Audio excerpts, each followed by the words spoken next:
વાત એવી છે કે શિક્ષક હોય, મેં પહેલાં દીપકભાઈને એવું કીધું કે માઇક આપો તો બોલાય. એટલે આપણે કહ્યું એમને બે વસ્તુ, નેતા હોય તો તેને ખુરશી જોઈએ અને શિક્ષકને માઇક જોઈએ. બેમાં સામ્યતા છે થોડી, એ થોડીક તમારી જોડે બી શેર કરી લઈએ કે કેવી કેવી સામ્યતા હોય. કે શિક્ષક હોય તે છોકરા સમજાવે, પણ ઘણીવાર નાની નાની ઘટનાઓ એવી બનતી હોય કે એવું લાગે કે માણસનું અસ્તિત્વ ક્યાં છે. આપણને પણ એવું લાગે, બધા ગંભીર ના થઈ જતા. કાલે એક દીકરી મને મળી, કાલે મને સાંભળ્યો એટલે કહ્યું સાહેબ તમે સરસ બોલો છો, ખુશ થઈ ગયું. પછી પત્ની મારા અહીં જ છે, એ બાજુ જોયું, બધાની હાલત હશે. સમજાય તો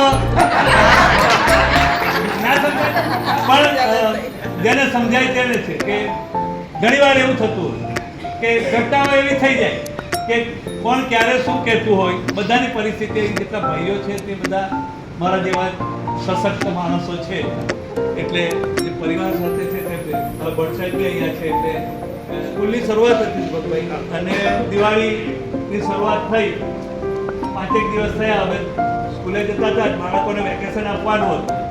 શિક્ષકો બધાને ખબર કે, અને પબ્લિકમાં જાહેરાત તો થઈ જ ગઈ હોય છે. વેકેશન પડ્યું, વેકેશન ખોલવાના વેકેશન પડવાના 2 દિવસ બાકી હતા, અને ક્લાસમાં બાળકો સાથે ઊભા રહ્યા. પછી એમને એવું કહ્યું કે જો પહેલા દિવસે બધાએ આવી જવાનું છે, અને સ્વચ્છતા અભિયાન જેવી રીતે પ્લાસ્ટિક અભિયાન કર્યું, અમે સ્વચ્છતા અભિયાન આપણે શરૂ કરવાનું છે. એટલે એક બાળક ધીરે ધીરે ઊભો થઈ ગયો કે સાહેબ અત્યારનો ઘરનો ગુસ્સો વેકેશન પછી હું કરવાનો. ના ખબર સમજાય તો નહીં તો ઉપરથી જશે, કારણ કે કોઈ એવું નહીં હોય કે દિવાળીની શરૂઆતમાં કોઈ રજા ના મૂકી હોય, કોઈ ના હોય. પણ એ જ ક્લાસમાં વાત કરતા કરતા ઘણા બધા એવું કહેતા હોય. બહાર જઈએ એટલે એવું થાય કે જેટલા ભાઈઓ છે ને તે બધા મિત્રો હોય, પ્રવીણભાઈ જેવા હોય, હું પ્રવીણભાઈ જેવો, પ્રવીણભાઈ હોય, મને કે વિપુલભાઈ ઘણીવાર સાહેબ યાર તમે ટોપના માણસ. મને એટલો આનંદ થાય. 5 વાગ્યા પછી જેટલા પણ લોકોને કંપનીમાં હશે બધાને, એટલે આ વાસ્તવિકતા છે અને એને બધા સ્વીકારી દે. પણ વિદ્યાર્થીઓ પણ ઘણીવાર ઝાંસીની રાણી વિશે ઘણીવાર ભણાવતા હોય. એટલે એક વિદ્યાર્થીને કીધું કે ઝાંસીની રાણી લક્ષ્મીબાઈ, તો મેં એવું કહ્યું કે આ મોદી સાહેબ તો અત્યારે બધી જ મહિલા 50% કરીને બધે ઝાંસીની રાણી બનાવી દીધા છે. એટલે પછી એમણે એવું કહ્યું કે સાહેબ ઝાંસીની રાણી, અંગ્રેજો ઝાંસીની રાણીથી કેમ ડરતા હતા? એ છોકરાને એવું કહ્યું ઘેર જઈને પપ્પાને પૂછજે. ટૂંકી વાત છે, પણ ઘેર જઈને પપ્પાને પૂછી લેજે એટલે તને ખબર પડે. આવું દરેકમાં થતું. એટલે નાની વાતોમાં ઘણીવાર એ પણ એવું પૂછે. બાળકો બહુ નિર્દોષ સ્વભાવે વાત કરતા હોય, પણ એમની પાસેથી તમને આવું ઘણું બધું મળી જતું હોય. અને ના કહ્યું કે છોકરાઓને કહીએ પણ સાહેબ યાર તમે બહુ ઝીણા અને કેટલું સરસ. બહેનોને પણ અનુભવ હશે. બહેનોને ઊંધું થાય, ઘેર જાય એટલે એને ઊંધું થાય. બહેનો જેવા 5 વાગ્યા પછી ઘેર જાય એટલે ઘેર તમે કરો છો હું એમને જ ખબર હોય. અને પછી એનો જવાબ આપવામાં જેટલા નોકરી જાય તે બધાને ખબર હશે, એ કંઈ કરતા નથી. પણ સાથે બીજી વાત કે આવું બાળકો સાથે ઘણીવાર એવું કે સાહેબ ભણાવતા હોઈએ એટલે અમારે પ્રવીણભાઈ જેવા છે, વિષ્ણુભાઈ જેવા છે, ક્લાસમાં જાય એટલે એક્ઝામ્પલ માર્કેટનો જ આપે. ક્લાસમાં ભણાવતા એટલે કોમન માર્કેટનો એક્ઝામ્પલ આપે, અને એ એક્ઝામ્પલથી વિદ્યાર્થી ટોપ લેવલ પર પહોંચી જાય. જો એ શિક્ષક ઘેર આવે અને જો એક્ઝામ્પલ એને માર્કેટનો હોય, એને ખબર હોય તમને આવડતું બધાને હિસાબમાં પગાર જે તે વ્યક્તિનો, પણ હિસાબ કોનો? ક્લાર્કનો ના ચાલે. અને કોઈ પણ જગ્યાએ આ એક નાની વાતો, સામાન્ય વાતો છે.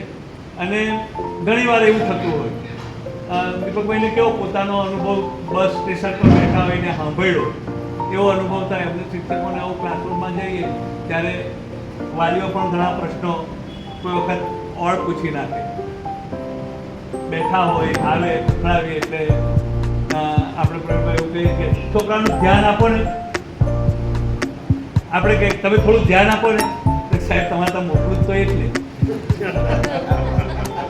પછી અમને ખબર પડે કે જેટલો પગાર લઈએ છીએ તે હાચવવા સારું લઈએ જ ભણાવવા સારું નહીં.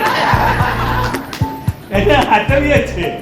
એટલે નાની નાની વાતો છે પણ આપ સર્વને આ પરિવાર તરફથી જે મજા આવે ખરેખર મને એવું થયું કે ફરીથી આ દીપકભાઈ એમને આ બધા મિત્રો સાથે ફરીથી આવી વર્ષમાં એક વાર 2-4 દિવસ મન મૂકીને. હમણાં મારા એક મિત્ર મને ત્યાંથી આવતા હતા એટલે મોબાઈલ મને કે સાહેબ 3 દિવસ તો છોડો, આખી જિંદગી એમાં 25 વર્ષ એમાં જ કર્યા કે કયો વાલી શું કરશે, કયો પરિપત્ર શું કરશે, કયો શિક્ષક શું કરશે, કોણ શું કરશે.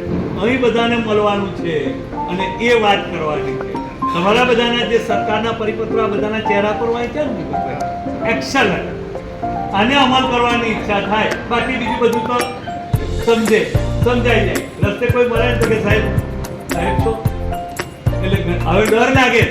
શિક્ષક કહીએ ને કે હા શિક્ષક છે, ડર લાગે. અહીં પણ નતું ફોડવું કહેવાનું નહીં કે આપણે શિક્ષક છે.